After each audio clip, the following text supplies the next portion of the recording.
Welcome to Michelle's Making. Are you ready for coffee, crafts, cooking, and cocktails? Let's get going. Welcome and welcome back to those of you who are returning. Thank you for the thumbs up, sharing with your family and friends, and don't forget to subscribe if you haven't already. I really do appreciate it. Today is National Jersey Day, so wear your favorite jersey. It's also Donut Day, so enjoy a donut. Maybe make donuts one day and share that with you. It's also Love Your Red Hair Day. So to all you gingers out there, today is your day. I'm enjoying French vanilla creamer in my coffee. Let's make it a great one and get going. In honor of Donut Day, I've decided to make some donuts. I'm going to make air-fried donuts. I got an air fryer recently and I've been trying out new things, so I decided to try this. I haven't made donuts in years, but I'm going to link the recipe that I used in the description box. You do need your milk to be warm between 100 and 110 degrees so that it activates the yeast but doesn't kill the yeast. It must be warm enough to activate, but not too warm or it kills it. It's a little tricky there, and so it's handy to have a thermometer. But you see here how foamy that yeast is. It's real easy, this recipe. You just kind of mix everything together in the stand mixer. But you start out with your milk, your yeast, and activate with a little bit of sugar. Then put the rest of your sugar, the egg, salt in the mixer. And once that has mixed together well, you add about 2 cups of the flour to start with. And you may need to scrape the bowl down. I did have to scrape it down twice. But once I did get it scraped down a little and it blended for a while, you can see as it starts mixing and I turned the mixer up to medium speed, it's pulling off the sides. And that's what you want. You want it to be a nice shiny dough that pulls away from the sides of the bowl and stays around that beater blade or hook, dough hook it's called.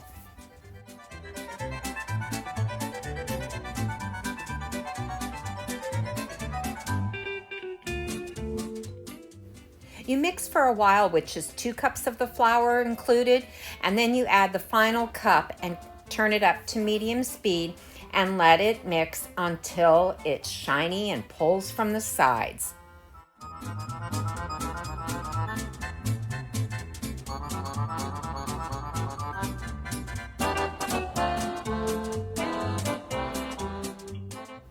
You can see the transformation here. It's sticking to the sides and now it's not.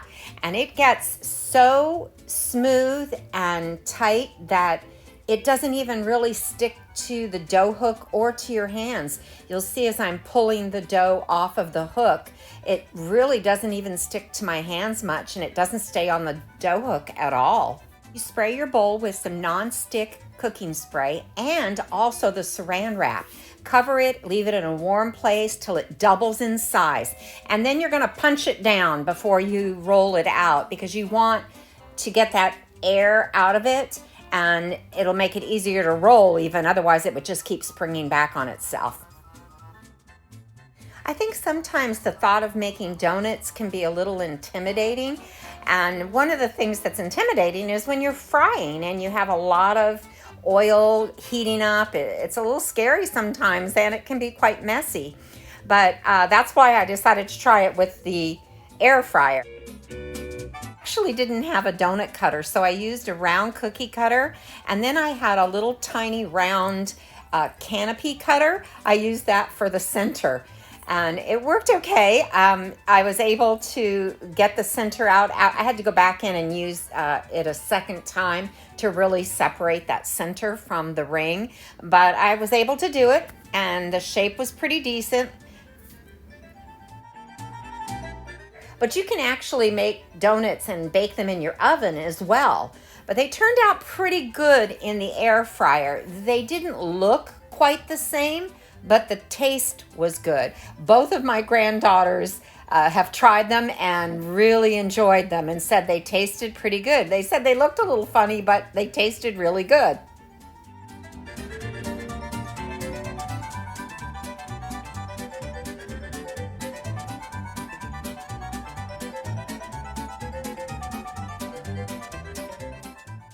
And you can cook the donut holes as well. These were kind of small. I was afraid they would overcook in the air fryer. So I actually combined two of them together and rolled them out to make donut holes that way. And that came out about the size that you see when you go to a donut shop and get them.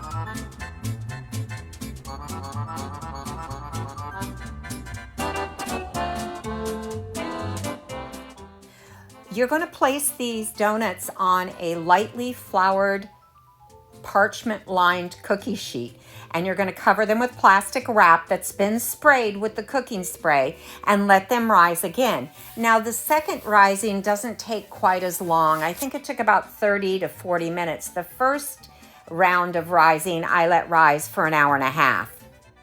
You'll have to preheat your air fryer to 350 degrees. And when you cook your donuts, make sure that they're not touching the sides of the air fryer or each other. I have a large air fryer, so I was able to get 4 donuts in at a time. If you're using a smaller fryer, you may only get 2 in or maybe 3, depending on the size. Now you can see here they kind of look like bagels, the way they are covered and all, but then once I iced them, they looked a little more like donuts.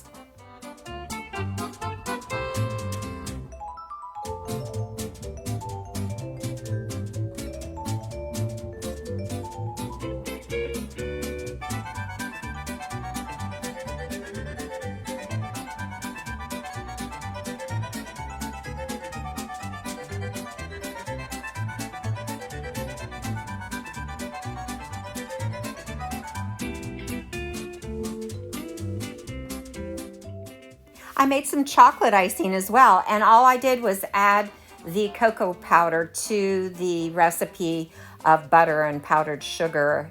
Like I said, I'm linking the recipe in the description box. Let me know in the comments if you're going to try this air fried donut recipe, or do you make donuts using the oil?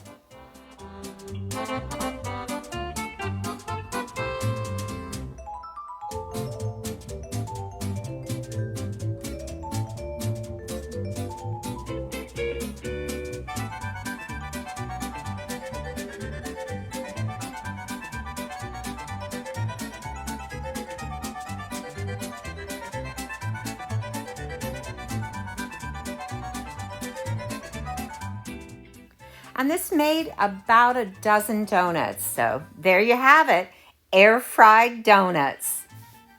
We're going to make some gnomes again today to add to my little gnome family, starting with a Gnome-ette. Not a Smurfette, but a Gnome-ette. I apologize, I've lost the footage completely of covering this utensil holder with felt. It's a revolving utensil holder that had little hooks on the top that I cut off. Covered it with felt, and then I'm going to make the hat the same way out of a pair of Dollar Tree socks, cutting it from the toe at a point down to the cuff of the sock.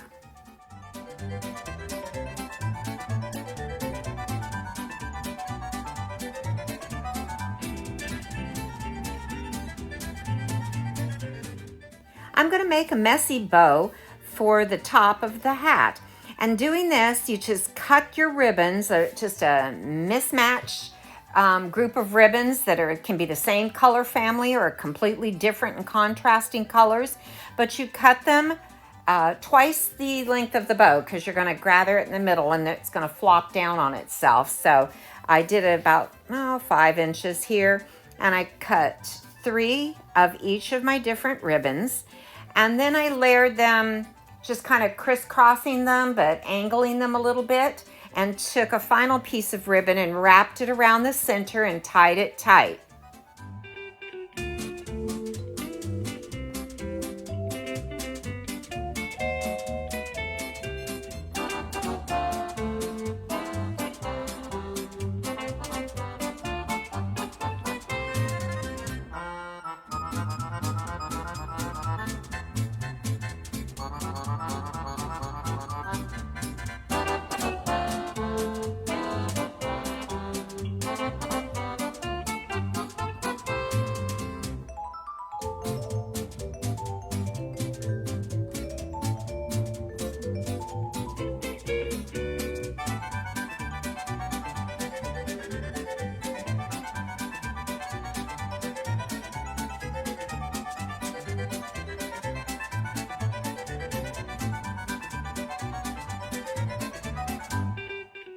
For her braids, I used the white nautical rope from Dollar Tree. I started out by unwinding it. I mean, really, you could have left it just like that, it twisted if you like, but I was going to go for a traditional braided look. So I unwound the 3 strands, hot glued the end of it together so it would stick together, because I tried braiding before hot gluing the end, and I fought with it, so it was much easier to glue the end of it. Once I glued the end, I made the braid and tied off the bottom with a piece of ribbon.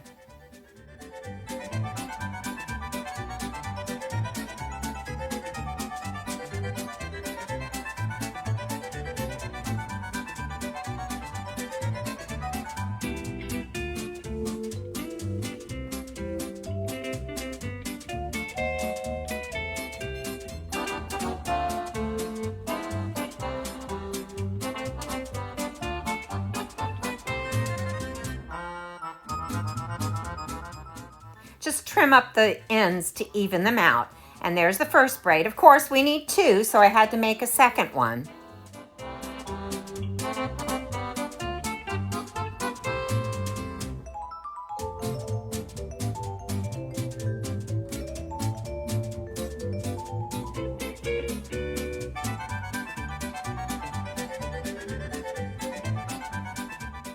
Back to working on the hat.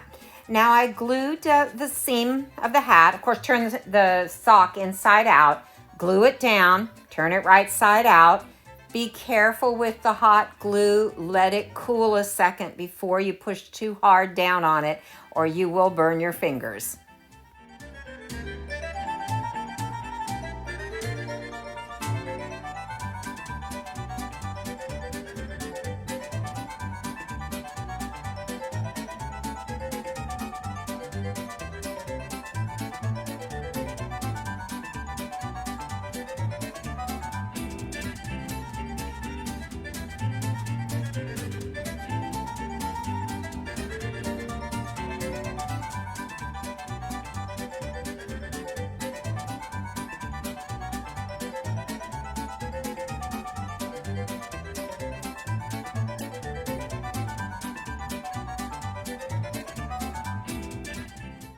After I put the hat on, I noticed I missed a little spot of glue on the seam of the hat, so I just touched that up a little bit.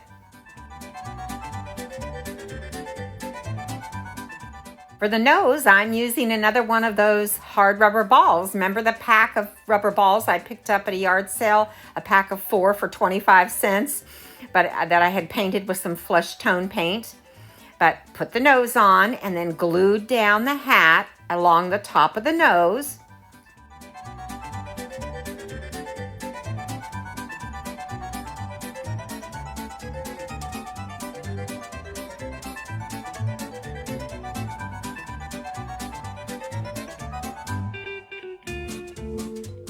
Well, I went to glue one of the braids in, and I don't know what I was thinking, why these braids are so short, but I realized that was not going to work. They needed to be long enough to go down to the bottom.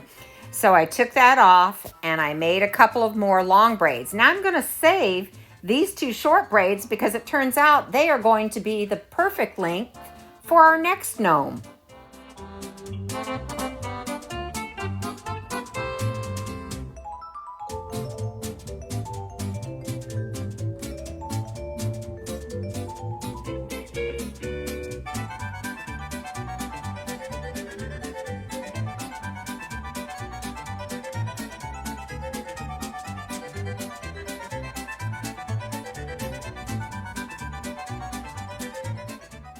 I went through the same process with a nautical rope, gluing the ends together and untwining the, I don't know what you want to call it, unwrapping the 3 pieces and then using the 3 pieces to braid. As I started doing it, I was struggling a little bit, and then I realized, well, why don't I just tape it down with painter's tape? So that's what I did. Braided them and tied them off with a ribbon. Did the same for both of them.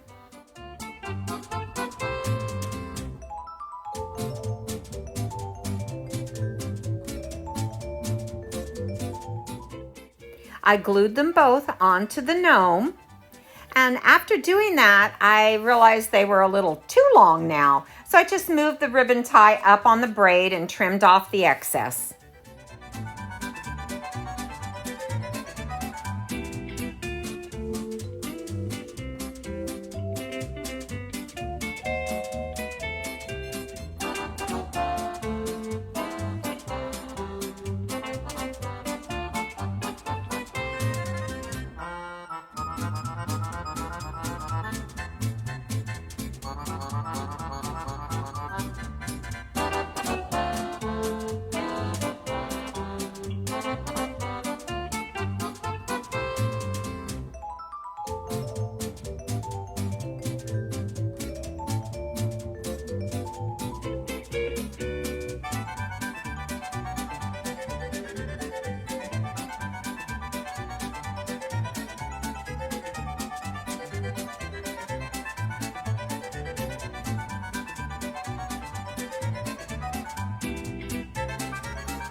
Using my scissors, I just poked the tip of the hat down a little bit to kind of make a hole there for my glue, and I put the messy bow right in the center there.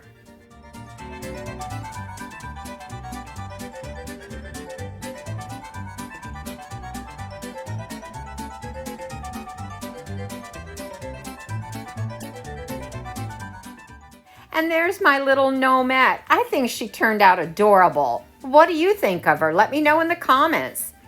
The next gnome is going to be a girl gnome as well. And I'm doing the same method that I had done previously with using a can of vegetables and 2 socks, or a pair of socks, again from Dollar Tree. And I'll use these same braids that were too short for the other gnome, and another one of the little balls for the nose. You begin by putting the can of vegetables into your sock. And for this, you want to kind of pay attention to the toe of the sock there at the bottom and make sure it's even at the bottom before tightening your zip tie there. You can see here, I wanted to make sure that it was even there so it'll look like a white stripe along the bottom. Don't worry about trimming off the sock. Trim off your wire tie or your zip tie, but leave your sock there because it's going to be part of your stuffing for the hat. Again, we make our hat the same way by cutting the sock from the band down to the toe at a point.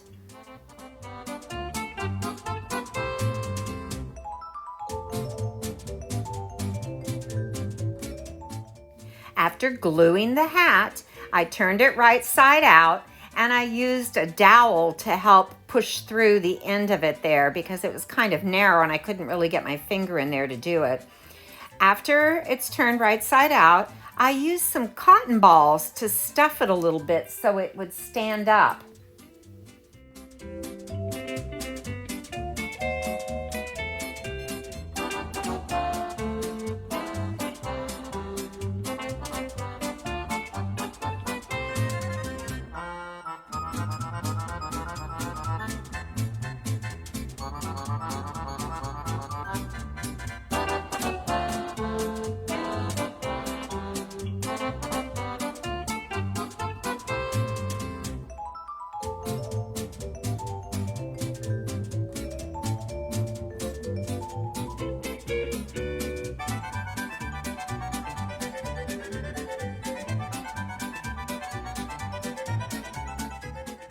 Once I was happy with the shape of the hat, I glued the nose in place. Remember, glue the nose first, add a little glue on the top to glue your hat down so the nose is peeking out from the hat.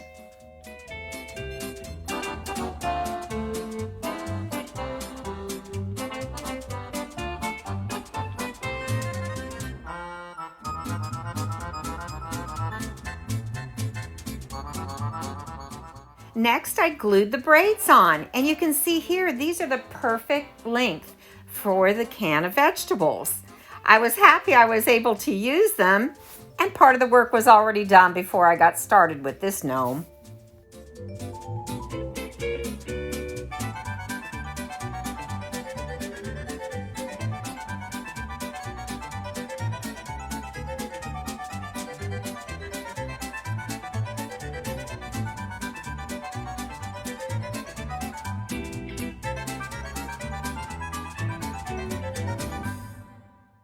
Sticking with the white and gray theme, I made a messy bow out of white ribbons that I had and glued it to the top of the hat.